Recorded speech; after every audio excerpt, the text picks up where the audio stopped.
Assalamualaikum warahmatullahi wabarakatuh. Nama saya Rozaeva dari kelompok 7. Nah, kelompok 7 akan membahas tentang etika bisnis, fraud atau kecurangan, dan deteksi fraud. Yang pertama yaitu etika bisnis. Dalam etika bisnis pasti muncul sebuah pertanyaan, bagaimana manajer mengajarkan yang benar dalam menjalankan bisnisnya? Lalu setelah mengaku yang benar, bagaimana mereka mencapainya? Nah, dalam organisasi bisnis memiliki tanggung jawab kepada karyawan, pemegang saham, pengguna, dan publik. Prinsip-prinsip etis memberikan petunjuk dalam melaksanakan tanggung jawab tersebut, yaitu ada 3 prinsip. Yang pertama, proporsionalitas, yang kedua keadilan, dan yang ketiga meminimalkan risiko.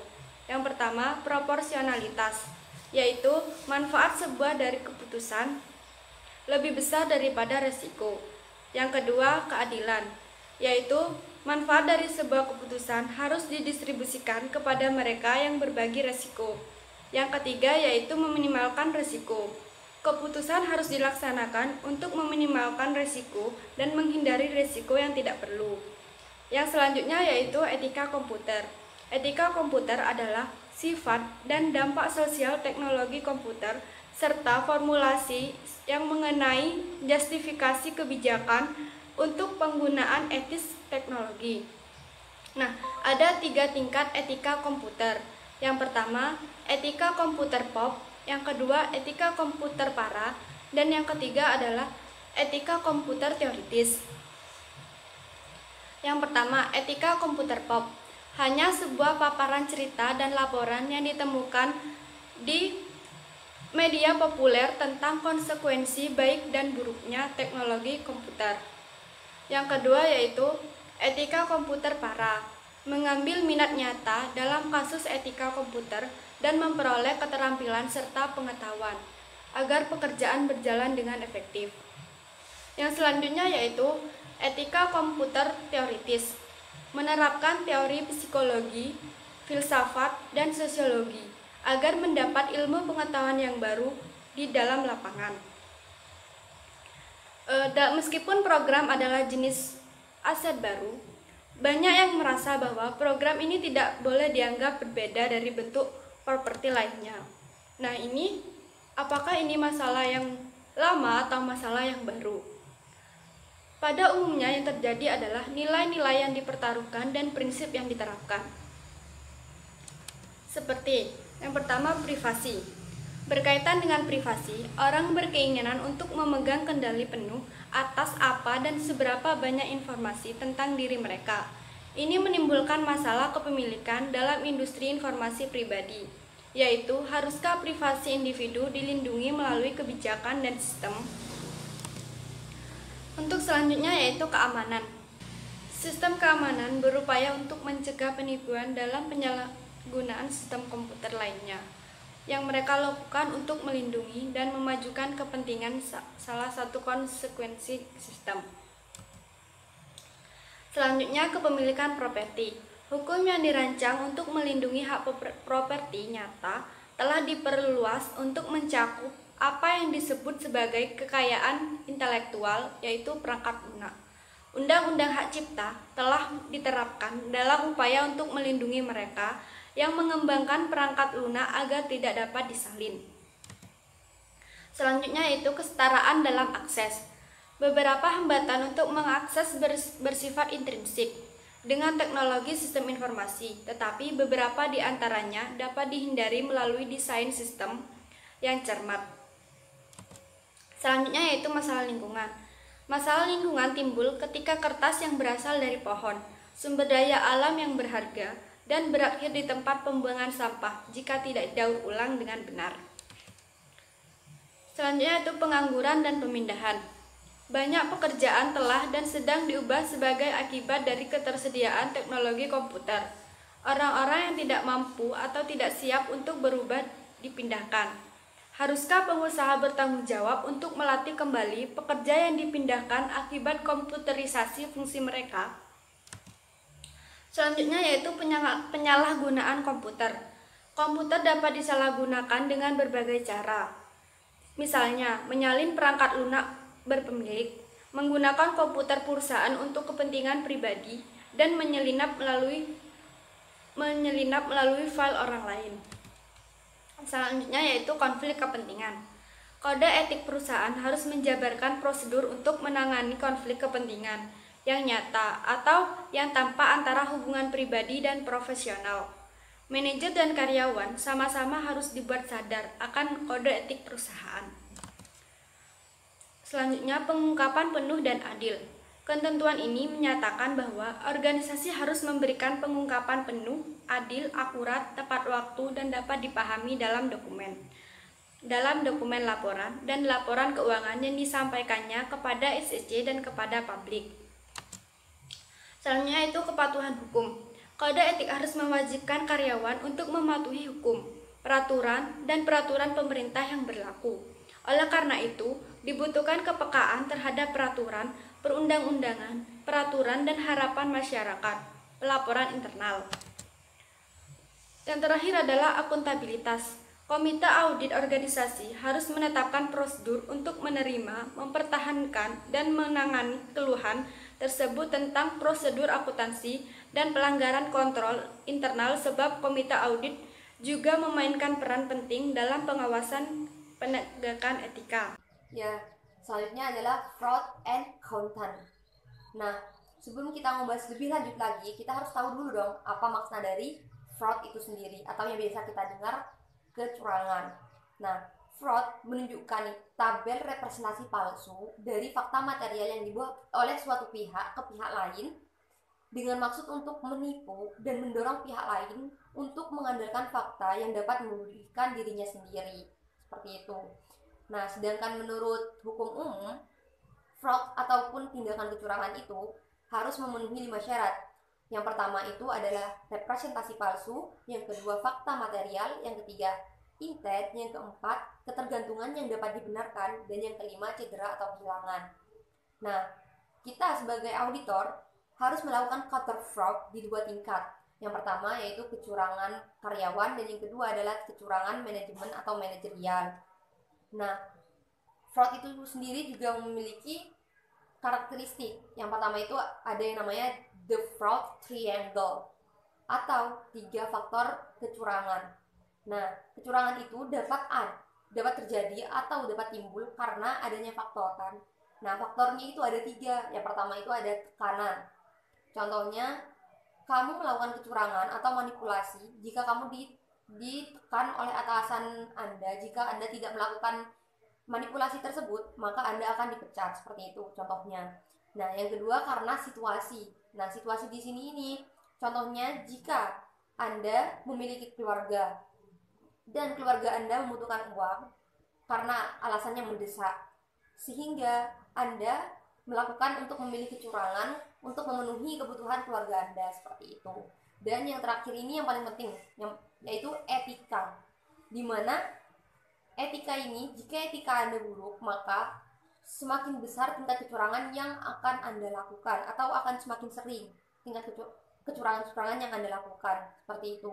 Jika etikanya baik, meskipun dalam situasi dan tekanan apapun, jika memiliki etika yang sangat baik, maka kecurangan itu tidak akan mungkin terjadi.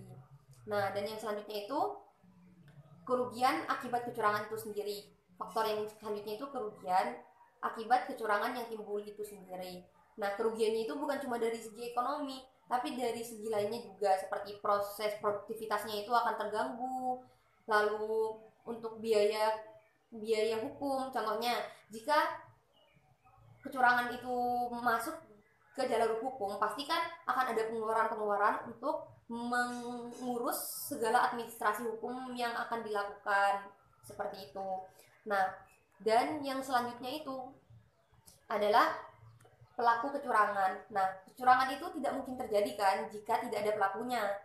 Nah, menurut studi ACFE itu memeriksa sejumlah faktor yang memetakan pelaku kejahatan, termasuk posisi di dalam organisasi, berkolusi dengan orang lain, jenis kelamin, usia, pendidikan, kerugian finansial, dan lain-lain. Nah, hasilnya itu adalah dari hasil penelitian tadi itu posisi, dimana ya semakin tinggi tingkat jabatannya atau posisinya, maka akan semakin tinggi juga maksudnya tingkat kecurangan yang akan dilakukannya, jadi memiliki peluang lebih besar. Nah, yang kedua adalah jenis kelamin.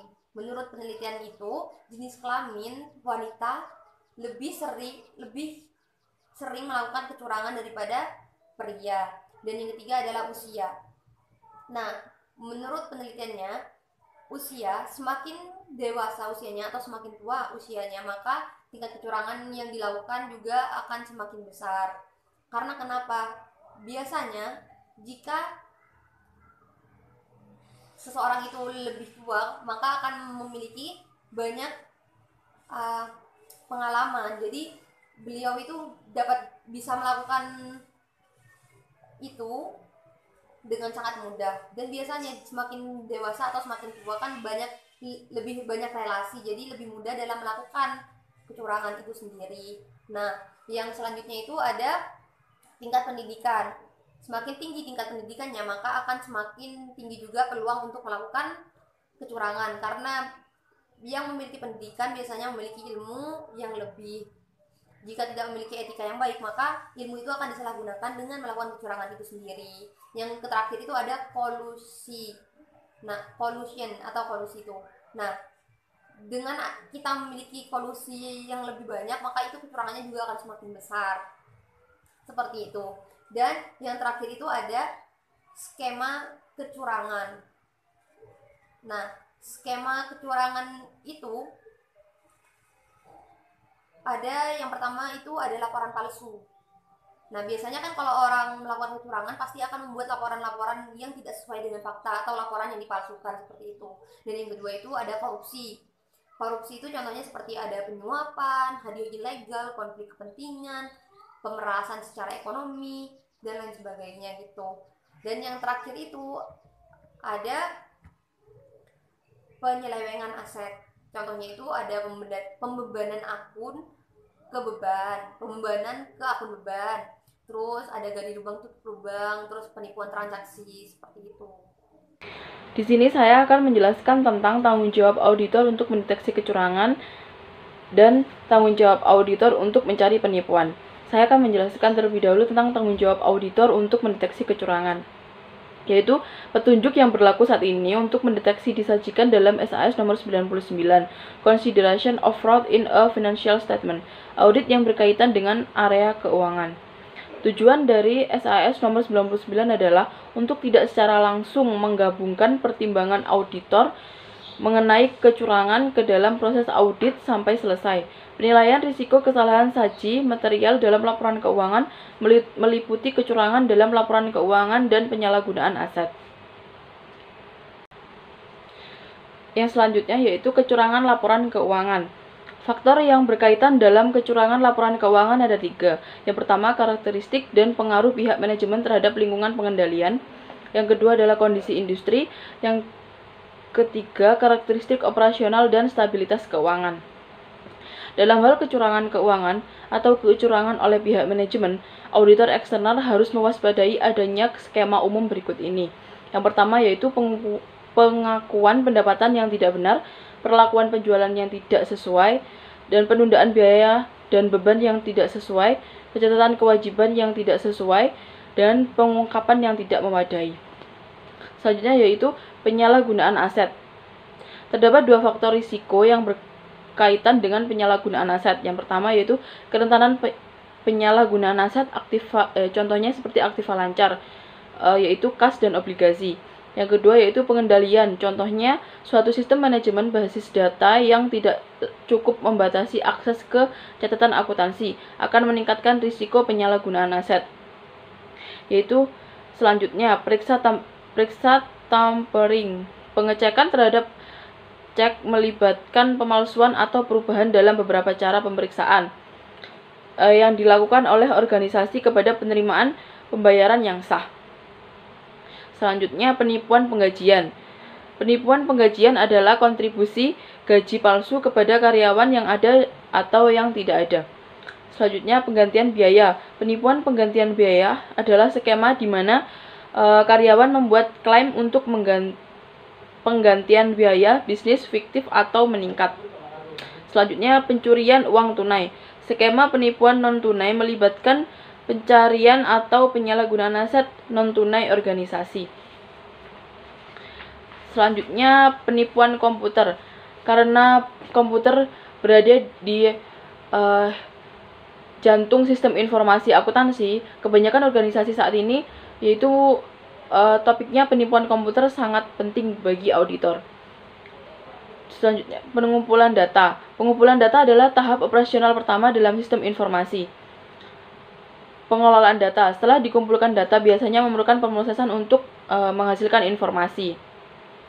Terus penipuan operasi. Adanya penyalahgunaan atau pencurian sumber daya komputer. Perusahaan ini sering melibatkan penggunaan komputer untuk melakukan bisnis pribadi. Selanjutnya, manajemen basis data. Database organisasi adalah repositori fisiknya untuk data keuangan dan non-keuangan. Penipuan manajemen basis data mencakup mengubah, menghapus, merusak, menghancurkan, atau mencuri data organisasi. Pembuatan informasi. Pembuatan informasi adalah proses menyusun, mengatur, memformat, dan menyajikan informasi kepada pengguna.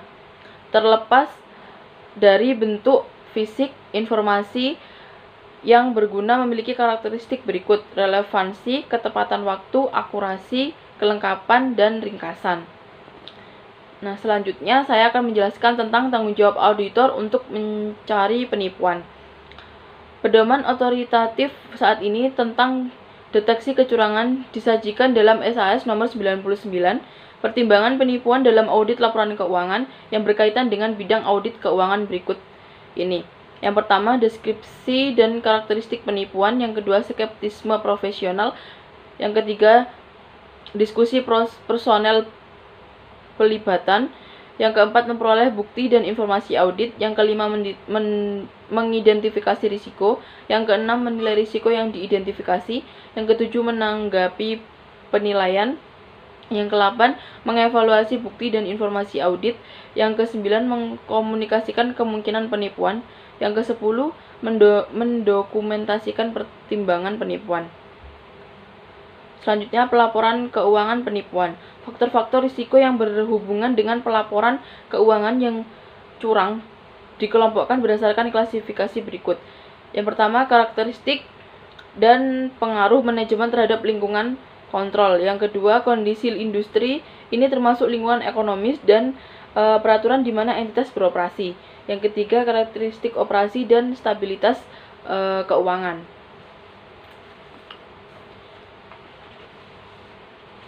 Selanjutnya, dalam kasus penipuan keuangan atau kecurangan manajemen, auditor eksternal harus mencari jenis skema umum.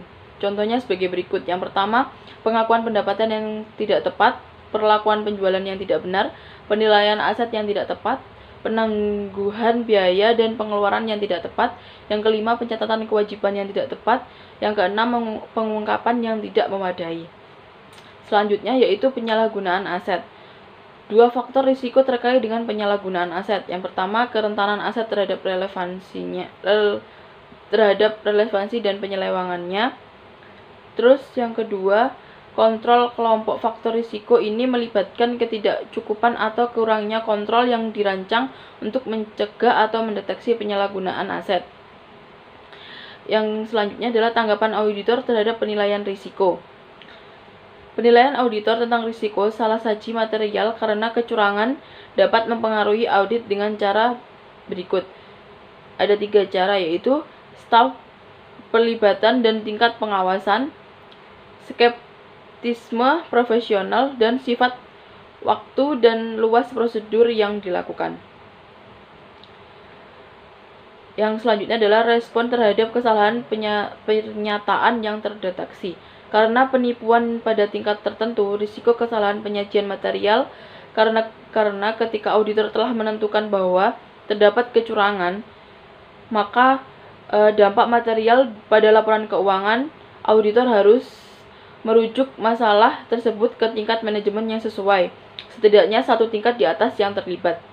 Selanjutnya, memuaskan bahwa implikasi untuk aspek-aspek lain dari audit telah dipertimbangkan secara memadai. Ini adalah persyaratan dokumentasi. Auditor harus mendokumentasikan dalam kertas kerja kriteria yang digunakan untuk menilai faktor risiko penipuan. Ketika faktor-faktor risiko teridentifikasi, dokumentasi harus mencakup dua faktor. Yang pertama, faktor-faktor risiko yang diidentifikasi dan tanggapan auditor tanggapan auditor terhadap tahapan mereka. Selanjutnya yaitu teknik deteksi penipuan. Nah, kebutuhan untuk memasukkan catatan akuntansi itu kan banyak. Nah, penipuan-penipuan ini tuh biasanya meninggalkan jejak dalam data akuntansi. Nah, jika auditor forensiknya itu dapat mengikuti, itu tuh bisa apa yang dia cari kayak gitu. Nah, tapi untuk bisnis yang besar, untuk menemukan jejak informasi menggunakan prosedur manual itu biasanya tuh tidak mungkin. Karena apa? Karena itu kan volumenya terlalu besar gitu. Jadinya ada alat dan analisis data yang berbasis komputer itu seperti ACL. Nah, itu ACL itu sangat penting yang biasanya itu digunakan untuk menemukan jejak dalam masa data. Nah, auditor itu pertama itu harus mengembangkan profil kecurangan. Nah, profil kecurangan itu kemudian diidentifikasi karakter data yang diharapkan itu dapat ditemukan jenis skema penipuan tertentu kayak gitu. Nah, kemudian identifikasi ini itu membutuhkan pemahaman tentang proses perusahaan dan kontrol internalnya, atau bisa dicari kayak kelemahannya gitu. Nah, setelah itu, setelah profil penipuan itu dikembalikan, nah ACL ini dapat digunakan untuk memanipulasi data organisasinya itu yang untuk mencari transaksi yang sesuai dengan profil. Dari deteksi penipuan itu ada 3. Untuk yang pertama itu pembayaran kepada vendor fiktif, di mana untuk pembayaran vendor fiktif itu ada nomor faktur berurutan, kemudian ada vendor dengan PO, kemudian ada vendor dengan alamat karyawan, dan beberapa perusahaan dengan alamat yang sama. Kemudian yang terakhir itu jumlah faktur sedikit di bawah ambang tinjauan. Kemudian yang kedua ini ada penipuan penggajian. Nah, 2 bentuk umum dari penipuan penggajian ini adalah pembayaran karyawan yang lebih tinggi dan pembayaran kepada karyawan yang tidak ada kayak gitu. Nah, skema biasanya itu melibatkan atau mengembangkan jumlah jam kerja atau mengeluarkan cek gaji duplikat kayak gitu. Nah, pendekatan yang kedua ini itu melibatkan untuk memasukkan karyawan fiktif itu ke dalam sistem penggajian. Nah, seorang penyelidik yang kemudian menerima cek gaji itu yang dihasilkan itu biasanya melakukan jenis penipuan ini. Kemudian itu ada tes untuk jam berlebihan, kemudian ada tes untuk pembayaran duplikat, dan tes untuk karyawan yang tidak ada kayak gitu. Yang ketiga, pencurian piutang usaha, di mana pencurian piutang usaha ini ada 2 metode. Yang pertama metode balance forward. Nah, metode balance forward ini biasanya digunakan secara luas untuk akun konsumen. Nah, total dari penjualan ke pelanggan untuk periode itu diperinci dan ditagih pada akhir periodenya. Nah, kemudian pelanggannya itu diharuskan untuk membayar jumlah minimum dari saldo. Sisa saldonya itu kemudian ditambah bunga yang kemudian diteruskan ke periode selanjutnya. Kemudian kalau metode faktur terbuka itu sering digunakan untuk mengelola piutang dagang yang penjualan itu ke organisasi bisnis lainnya. Nah, setiap faktur itu dicatat sebagai item terpisah dalam file faktur kayak gitu.